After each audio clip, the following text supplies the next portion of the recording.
forget to like and subscribe.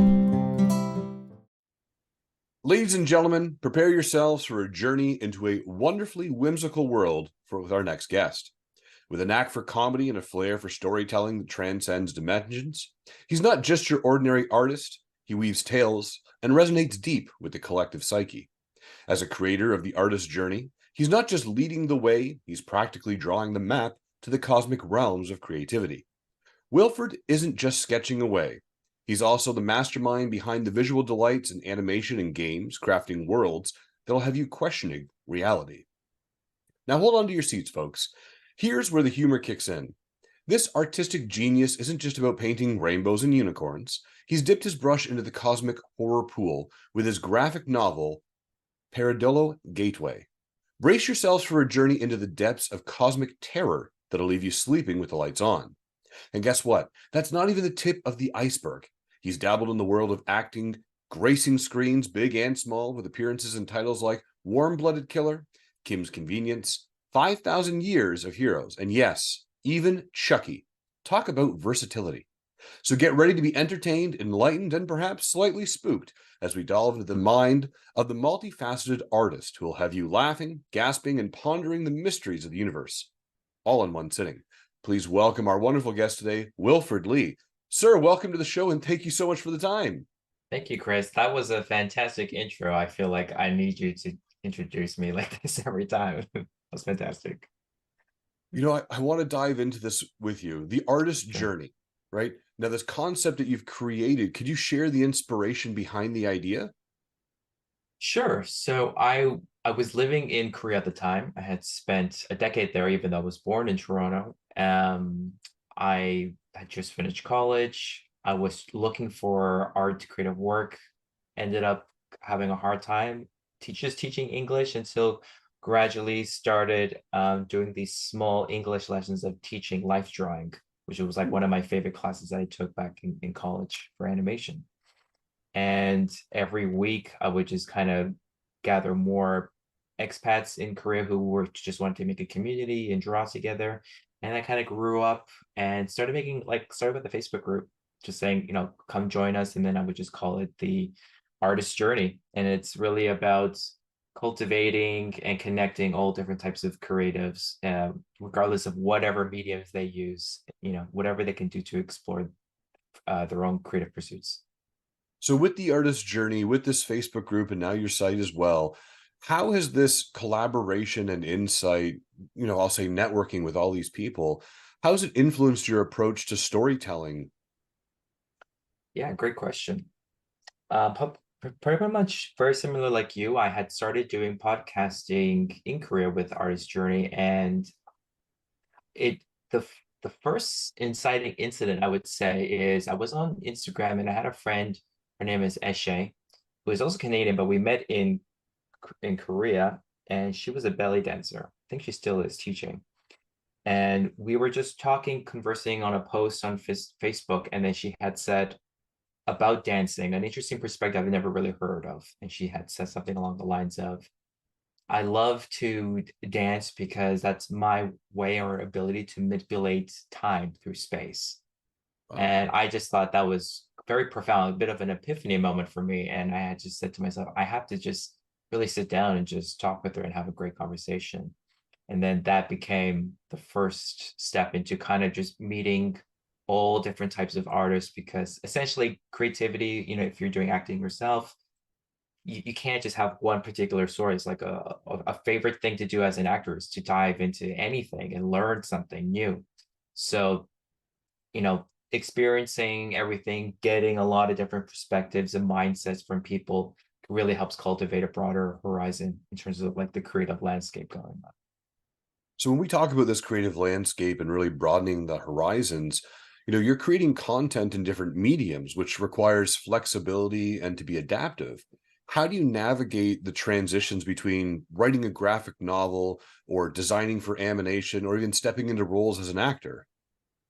Yeah, it's usually case by case for myself, because I just love a lot of broad variety of creative pursuits. I think it's similar for a lot of creatives. They try to go from opportunity to opportunity. You have a flow of ideas. It feels like a raging river sometimes, but you're just kind of going from one opportunity to the next. And for example, writing the graphic novel came as a result of losing my job and finding something to do and trying to cultivate drawing, and then unlocking a new type of drawing experience, which was what the title was called, Pareidolia Gateway, which pareidolia just means the psychological phenomenon of seeing something that's not necessarily there, but just using our mind and our creativity to see something there. So like a dragon in the clouds, or Mary on a piece of toast or something, face on Mars, all that kind of stuff. So it's really utilizing that concept that we all possess on a natural basis of daydreaming, and using it to enhance creative drawing. And I've kind of used that in other aspects as well. It's a really neat piece that you've just said there. It's like this daydreaming aspect led you to the creative edge of Paradola Gateway, right? Which Mhm. delves into, in your specific version, is these cosmic horrors. Yeah, so maybe like a little bit of a breakdown on that. I would say it went a little bit before then when I was still in Korea. I had a lot of moments in Korea, but there was another moment where I had lost my last job that I think they were just closing, was like a doing children's educational app concept design, which I just love to do, just world building. And I had received this severance, and I had this option of like, should I go back to Korea, back to Canada one time for temporarily for a few weeks, or do something big. And I had, after studying a few years about the concept of ayahuasca, which is like a psychedelic substance, which, it's made out of the concoctions of things in the Amazon forest, and the most psycho psychedelic reactive stimulant in it is called DMT, dimethyltryptamine, Mhm. which is considered one of the most um, potent yet illegal substances in the world. However, we all have it in our bodies, so it's actually within your amygdala, within like your third eye, so to speak, and it's apparently known to kind of inhibit or release when you're sleeping, or when you're um, born, or when you die. Those are like one of the three most insane moments, or unless you really consume it through psychedelic purposes.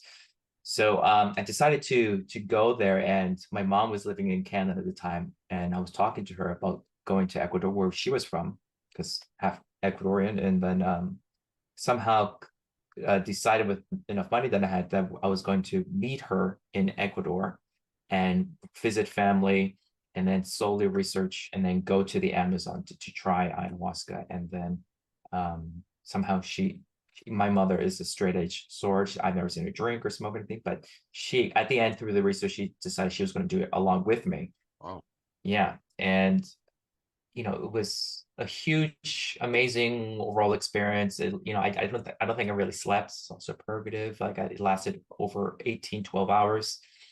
But I did get a lot of insights, and that was one of the main things about this whole concept of drawing with no ego, basically, which kind of led me to pareidolia, because as an artist, sometimes the most intimidating thing is a blank canvas, Mhm. and you're just kind of fighting against yourself on what to do. So counterintuitively, to just blindfold yourself and just make random scribbles, and then force yourself to see something out of there, take into reference your personal Rolodex of images of things that you took in, and then start applying it to that kind of really helped unlock a new form of creativity pursuit of me, that I'm not so tied down to just being realistic all the time, giving into the surrealism a little bit, and kind of expanding on new concepts or ideas that way. So I want to see if I heard you correctly. Did you say that you at one point you were building apps for children, and then you switched to these eerie concepts of thought-provoking aspects of cosmic horror? Yeah, I mean, I guess that's an indication of, like, we are not always what our jobs are per se. Like, I love it, was a great experience. Like, we did really well. It was like number one on iTunes at the time. And even now, being a father of a 3-year-old, that's the exact game that I would show to him, which is kind of a nice full circle in that respect. And for myself, I've always loved horror, surrealism, David Lynch, Silent Hill, like all these, in all the plethora of genres of of entertainment and all that stuff, back rooms, SCP. So it was always something that I was kind of going to on my free time. And then basically when I was making this book, basically, so what I did was I went on Twitch every week and I would blindfold myself, make these random sketches, and then draw my way out of it. And it would take like 3 to 5 hours. And I did it for like almost a year, I would say, at least half a year. And afterwards, people were saying, oh, these are really good. Can you make this into a coloring book? Or this is really cool. And then I was like, oh, yeah, that would be interesting. And then I took all my favorite images, and for a month, I just was organizing it like a storyboard. Because even though they were all completely different, they had an underlying theme of the subconscious dreamscape world, Lovecraftian elements, Mhm. liminal space. And I said, well, there's something here to play with. And then to naturally look at these images and put them in some type of a structural order, I could see an image and say, oh, this feels like the ending of something, or this feels like the beginning. Usually if you have the beginning and end, everything in the middle usually gets a little bit easier. So I started to just build from there and then work on some stories and concepts that I was developing in my mind for like decades, and then build it up from there case by case and slowly. Um, it was a really great experience. And for me, realizing that writing is also one of the most difficult pursuits for me compared to other visual types of creative work. So you brought up a neat piece here about storyboard and storytelling. So perhaps you could shed some light on this for us. As a concept designer for animation and games, how do you bring the fantastical worlds to life while maintaining a balance between your visual creative appeal and the story that you're trying to tell? Yeah, so balancing my own personal creative appeal. I was talking to my friends from college recently about this, and in terms of style, I don't think you can necessarily escape your own style. Mhm. Even when I was teaching, a lot of amateur artists are like saying, "Oh, this is not good." They're drawing the human figure like I don't have a style. I'm like, and it's very evident. I know whose piece is doing, even though we're all working on the same subject matter. So in that respect, you can't necessarily escape a style. Going into animation or concept design, you want to be a chameleon per se, of like adapting to any style. And now with the advent of AI technology, it's what I like about it is it's exploring different types of visual aesthetics, finding new genres, and then taking the foundations of a good composition, making clarity from like this point to this point. Um, Maybe a good book recommendation I would just give out to everybody is Scott McCloud's Understanding Comics. Mm. It's just such a great book to reference about, just for comics, about boards, or board, because sometimes you have like a sequence of things, or it's more abstract in terms of what the relationship of those boards are together, or and us kind of figure out what's happening between each board or each sequence to kind of find out the best way to tell a story.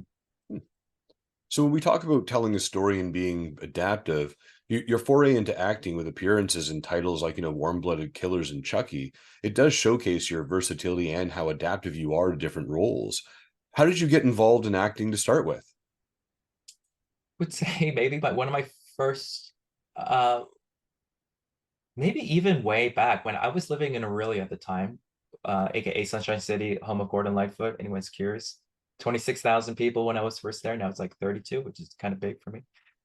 And living there, I was just, it's it's such a small town, and it's easy to get into dangerous things unless you find a hobby, because it's just out of boredom and just nothing else to do. So I had found this one ad in downtown in a local bar, and it had said looking for actors, and it ended up being an open call for an artist named Travis Schilling. Hmm. And he is, I think, a First Nations artist, and his father Arthur Schilling, his entire family, they're amazing artists. And even Travis, he has a lot of his works um, as part of uh, um, the AGO, I believe, or a lot of other museums in Toronto and abroad. So he was kind of like my first foray into kind of like doing short films with him. I was very fortunate to be that young at the time and just seeing someone like him just being creative, like a high concept, but with like low budget, so to speak, and just going out and doing it. And that always stuck with me, but I didn't really do acting for a while. It was always something maybe I was shy about just because maybe it's like a self-awareness thing. But later on, I went to college, studying animation. We had acting classes during animation because basically animation is acting in slow motion. Oh, You're drawing every single frame, and you're trying to make 1 second is like 12 to 24 frames, depending how much you want to get out of that. And each frame has to look like it's conscious and living, and you're drawing and emulating it. And all those experiences, and again, going out, traveling, um, led me to greater opportunities. And it was like after a decade of coming back from Korea, going to Toronto, trying to find a new creative output, which is a huge risk, but I'm very grateful for my wife to go along with that. Got into Second City, to started training there. Eventually got onto part of the touring co, a lot of different productions there. Improv, so rich and fulfilling even now as a way of navigating through the world. And yeah, really using that to kind of find other opportunities and kind of explore more acting jobs that way too. now if I remember correctly, it says that you're an ensemble member with Second City. Yeah, so that was past I got into it before the pandemic. And then right when we were gonna go on tour, the pandemic hit. But luckily we did a lot of online gigs. But then eventually things started to subside. We started doing shows, which was great. I kept having, was it not Stockholm syndrome, but it was imposter syndrome. I still have that once in a while of all these talented comedians and improvisers, and they're so good at improvisation. And I always felt like I was holding everyone down, but I eventually learned to hold my own and really just every day going to do a scene improvisation and really getting to know like everyone's underlying kind of comedic sense, like, but their spirits, their internal timing of things, like you just kind of get to know by everybody that you really get a sense of a group rhythm or a group mindset, which helps for improv, which was something I love and I still appreciate being part of. So I want to ask you a question. If you had to go back in time there and you were not allowed to pursue your current career path of choice, what do you think you would have done?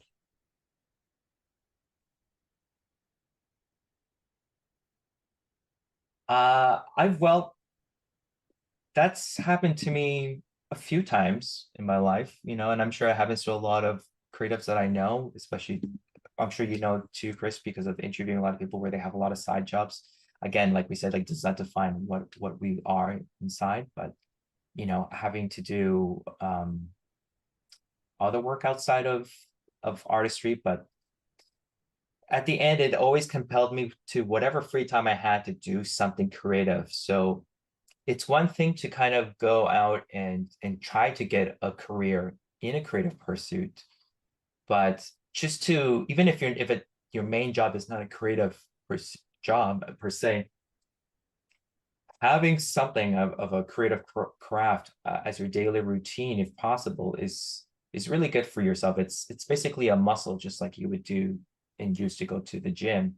So it just became more of a way of life, just like a daily routine of doing something. Even if I was going to the subway, I would just do subway sketching or just draw people or do caricatures around and meeting people that way on my free time. So I don't know, maybe I would have been something my parents thought I'd be more successful in, like as a lawyer or as a doctor. I probably played a doctor at least, so I don't know if that's any consolation for them. But Well, I uh believe. yeah, and I mean, even for now, like even though I'm into creative stuff, I'm learning a lot more coding and again, just integrating all these new skill sets into new innovative forms of like storytelling and art. Good. And with your acting career, is there any specific goal that you've set for yourself? Yeah. Uh So this is something that might be helpful for people. It's a small life hack that I use is on your home screen. I go into my notes and I have things to do, and Mhm. I make a bullet list of broad things. It could be like not like just going like getting a commercial or book 5 roles or write a book, be a director someday. Just whatever you want, you can always prioritize it, check it out often. But then save that as your background or save that as your lock screen. Oh, So then as soon as you turn it on, you're gonna see it, you're gonna acknowledge it, but after a while it's just kind of there. And I would even do that, for example, like on my front door when I was leaving, I would put lists of things to do, and that's just make it broad. That's in that respect. So, um, I like that. That's really cool. Put it on your phone lock screen or your laptop or computer, or even a note to yourself when you come home. Do these things. This is the goal. This is where we're trying to be. I think that's amazing. and just to add to that, it's kind of like you have this goal that your overarching goal. You start to realize there's an overarching goal for all these passion things that you want to do, and it's then it becomes like navigating this ship, this vessel that you're kind of going towards this one location, and then it helps to steer once in a while, where it might kind of go in a different direction, but ultimately all roads lead to the same destination, hopefully. That's amazing. And Wilfred, where can we learn more about you? You can check out my website, artistjourney.org. And I also have a link tree, which has a lot of socials and projects that I've been developing on from um, books and content, even acting roles and YouTube and all that stuff. So happy to connect with everybody there and collab in any way possible. So for those of us who don't know, what is Linktree? Oh, okay, so Linktree is just it's basically just a website where you can kind of put all your social any type of URL links. It's just like a very simple one-page URL. And I tend to like it just because you can kind of share all different types of URLs. It can be from social medias to certain projects to YouTube videos that you've been working on, etc. So people can kind of pick and choose where they want to connect that way, which helps. Oh, nice. And speaking of things that people could be working on, are you working on anything right now that you can share with us? Yeah, absolutely. So I had a project called Gowonu, GOWONU, which was accepted into Transmedia Zone startup program, which was an incubator for creatives at Ryerson TMU. And it's basically a survival horror game I'm trying to develop with a friend um, who has a company called ArtLink based in Romania that specializes in augmented reality and XR, which is like different types of interactive realities, VR and all that stuff. So we've been trying to develop this world of Gowana, which is kind of more of a back rooms liminal SCP space of exploring these kind of dilapidated buildings, Mhm. integrating AI in some way to kind of communicate with NPC players. And recently, it's also available on my link tree, but I made a ChatGPT app just to kind of test out the concept where people can play a choose your own adventure of Goanu. So they can kind of choose the choice and then it generates an image and you kind of go deeper into the world of Goanu. And Wilfred, I appreciate that. I have time for one last question for you today with Coffee with Chris, and that's Sure. what makes Wilfred smile? What makes me smile? Definitely talking about art, meeting other creatives. My son, he's unaware how funny he is, so that makes me pretty happy. And yeah, just the ability to kind of share stories like this too. That's absolutely amazing. And as I said, sir, that's all the time I have for you today on Coffee with Chris. I really appreciate you coming out and being a guest today. Everyone out there, remember to smile, to inspire, and have a fantastic day. And check out Wilfred Lee on all platforms when you get a chance.